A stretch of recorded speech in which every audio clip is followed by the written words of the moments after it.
So a while ago, SeeSii sent me their angle grinder, and I've been abusing it quite a bit.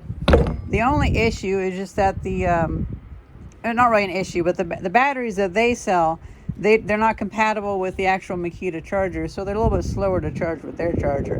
But I have an actual Makita battery I took from my friend that I can use. But the angle grinder itself works fine.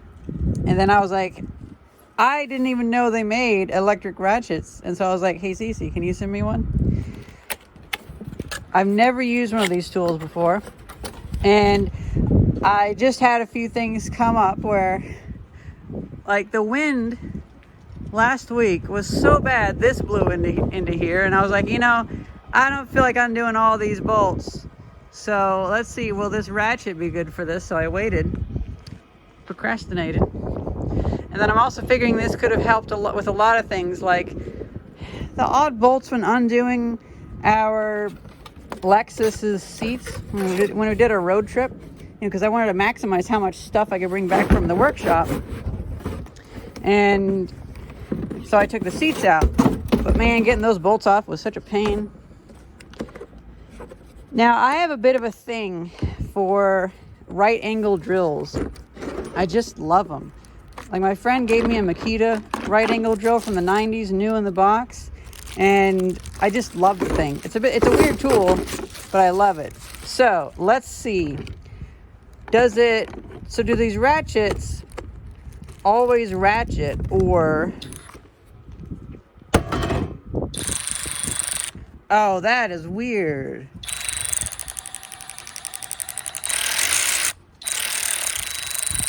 But that's not too bad. I could actually use it as something to undo the bolts with. Okay, let's pull this out.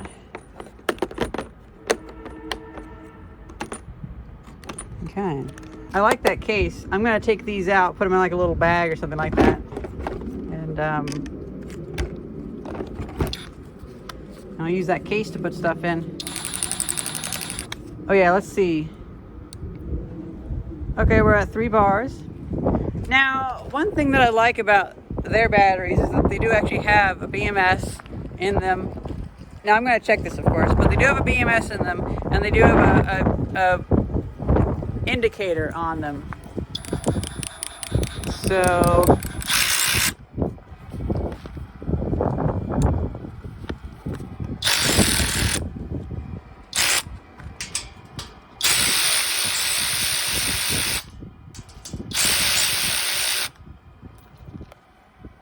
cool. Now I'll do this two-handed because this whole thing's gonna fall apart weirdly, so I'll have to brace it. Oh, I'm so excited. I love this thing. And by the way, on the way here, I found this piece of stainless steel. Isn't that cool? Just on the side of the road. Now, that actually brings something up that I'm so glad that this came along, because this is all aluminum. And I've finally done enough work with all these tools that I've gotten for free. And I've not had to pay money for the tools, that I now have about $380. And I think that means I can buy myself an argon cylinder, and I can finally do some TIG welding.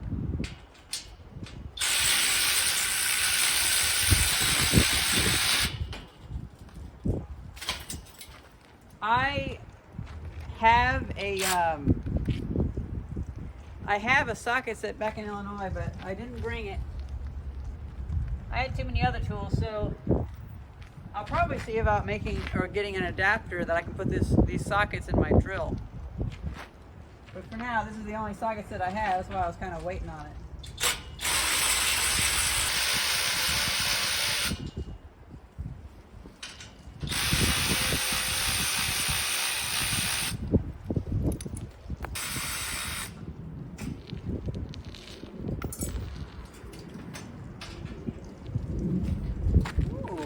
This.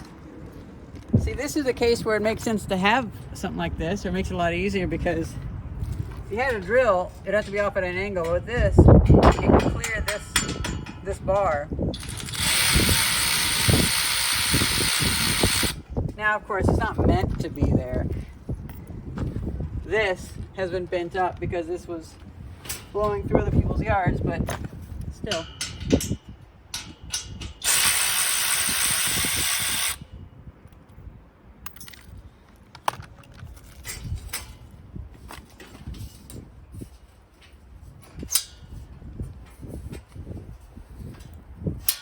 Ooh. These are some pretty cool frames. Something tells me you're not supposed to take this thing apart upside down. It doesn't seem to really flow right.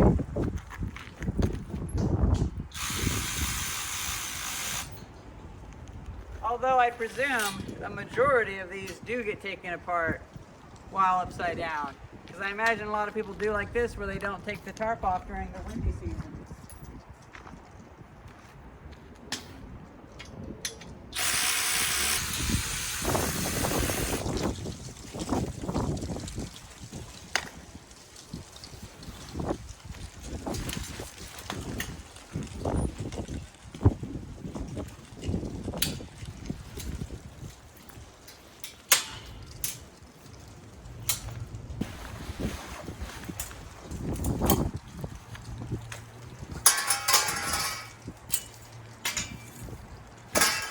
You know, the other thing I've noticed is this thing is pretty robust on the end. So how well does it work as a hammer to these pins?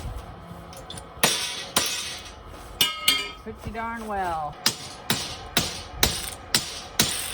Oh, this is like all fucked up. Never mind.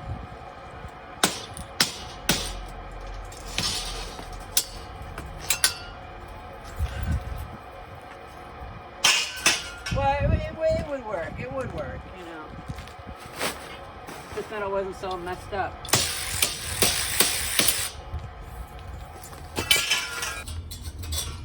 Let's do a little bit of failure analysis on this.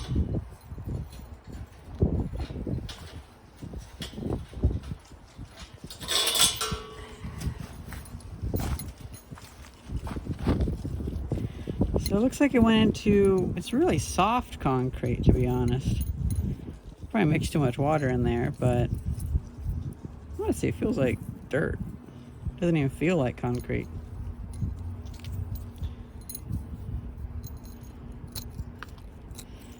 Yeah, this is like dirt. He must not have put that down into hardly anything at all.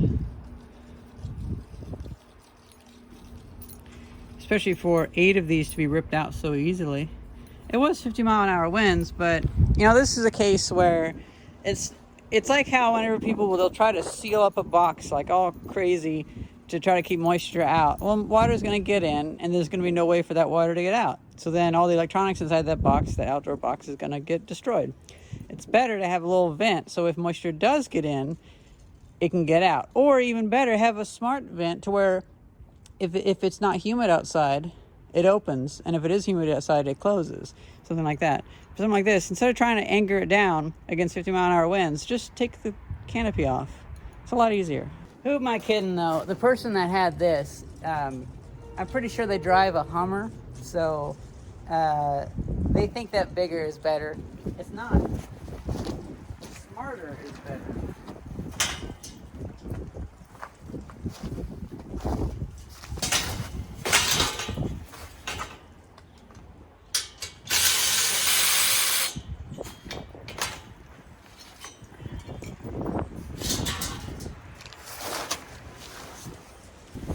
Found another one on the other one. Again, just dirt. Whoa! That wind is still kicking up a bit.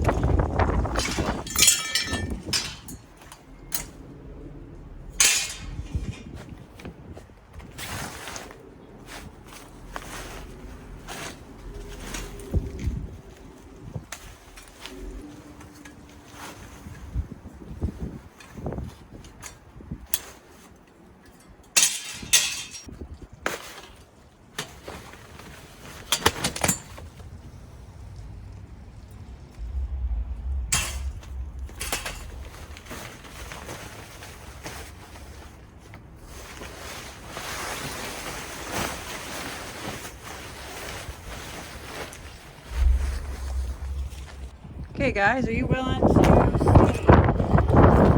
what will happen if I just wrench this down? What's this? I'll actually put this back on. We can do this one too. Because this is all going to be learning for TIG welding. So I say, let's tighten this down and see how tight it gets. Oh wow, look at that. It just crushes the metal.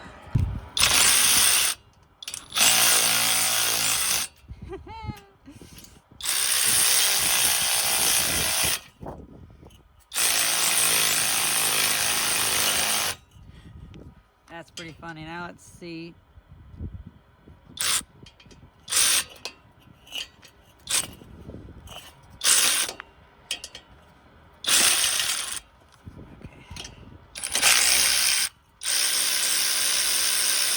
I guess it was stuck in there too much.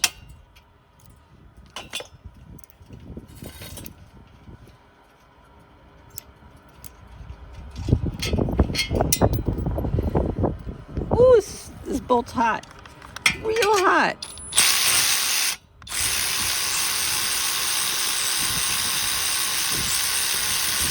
I like how much strength this thing has. The question will be, can it undo stuck bolts? I'm trying to see if I have any stuck bolts at the moment.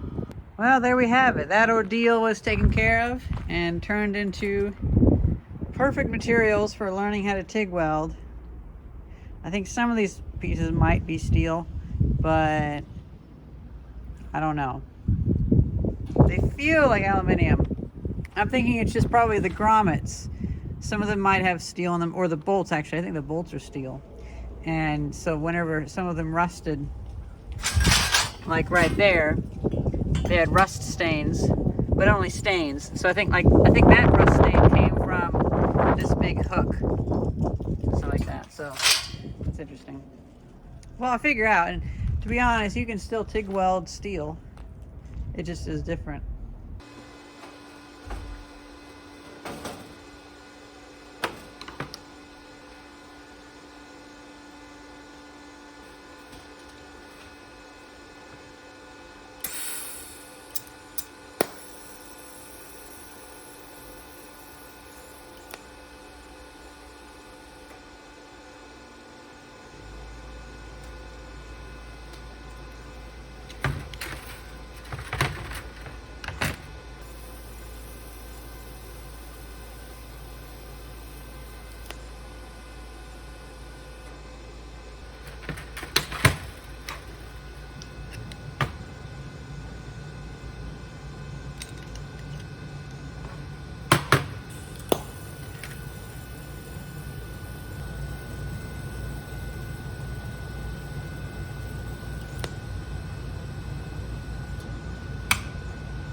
That worked a treat.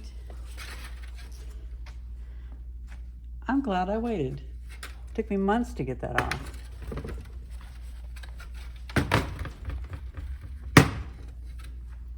And by the way, this is a random socket that I had found in a box of scraps. This is not one of the ones that they sent me. I'm glad you could be here because I've learned that this thing doesn't really work well with, it doesn't have like a way to slip.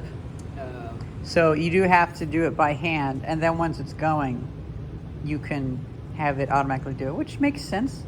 And this took this out really easily because I spent a good amount of time on there with a bar through there trying to do it by hand months ago, and I couldn't get it open.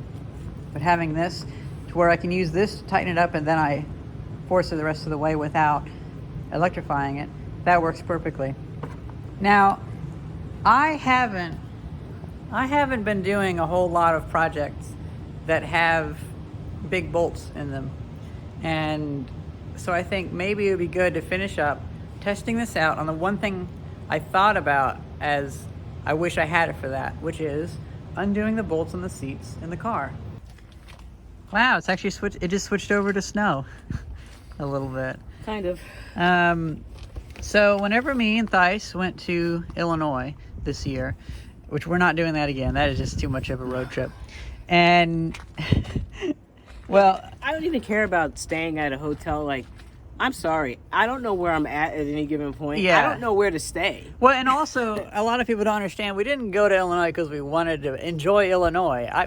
It's not a happy place to go back to. I was going back to there to get stuff that I needed, so I didn't have to buy it a second time.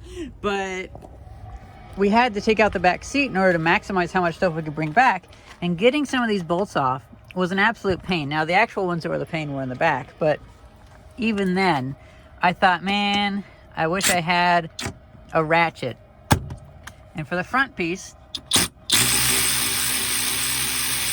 well, actually, this is a good reminder. I never really tightened them down because I was afraid of getting them too tight. Right. So now I can go through and I can tighten them down. Could you go on the other side and open up the other covers? Whew. Now, did I put these on too good?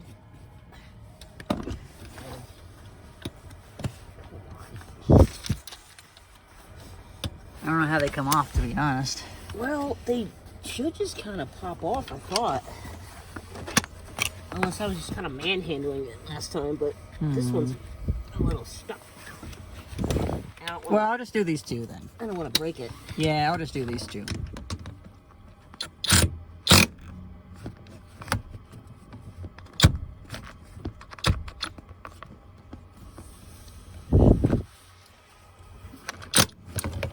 Well, that is perfect.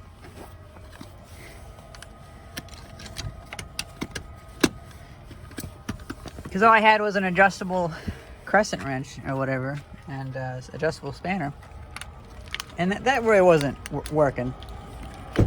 We ended up having to pay the auto shop guys like $20 to undo it with their wrench. They're cool though. Oh, they are cool. They're more than worthy of that $20. He's always giving me a deal on the car. Yeah, but I just meant, like, you know, when I have a workshop, I would wish to use my tools.